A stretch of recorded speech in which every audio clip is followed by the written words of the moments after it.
Kini ang disgrasya nga nahitabo sa Davao City Coastal Road nitong Martes sa hapon. SUV ug L300 van ang nalambigit sa disgrasya. Gingong nakatagpilaw ang driver sa SUV, hinungdan nga nabangga kini sa kasugat nga L300 van. Pulos ang ulo ang mga driver nga daling gipangdala sa ospital. Sumala sa Traffic Enforcement Unit sa Davao City Police Office, nagpabiling naguna ang human error nga hinungdan sa gatusan ka mga disgrasya sa Davao City. Subay sa datos sa TEU, Misaka ug kapin 30% ang mga disgrasya sa syudad sa unang bulan sa 2025. Gikan Enero hangtod Hunyo ning tuiga, 2,600 ka mga disgrasya sa kadalanan ang natala.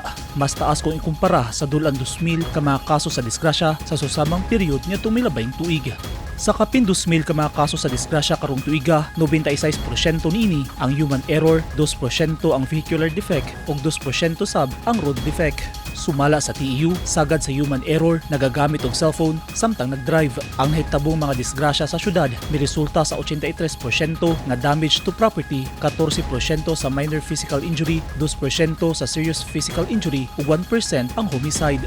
Ang Carlos P. Garcia Highway ang nanguna sa mga disgrasyahanan, inana sa 90% ang mga natalang disgrasya, gisundan sa MacArthur Highway na dunay 7%, Kabantian 4%, Panakan 4% ug Maa 4% sab. Busa kanunay ang pahimangno sa mga otoridad sa mga motorista nga mag-amping gyud sa ilang pagmaneho ug susihon una ang sakyanan ay mo biyahe aron malikayan nga magkaaberya. Gipasalig sa TEU nga pakuskan pa nila ang traffic enforcement sa kadalanan aron malikayan ang posibleng disgrasya ug malikayan sab nga duna pay makalas nga kinabuhi tungod sa disgrasya.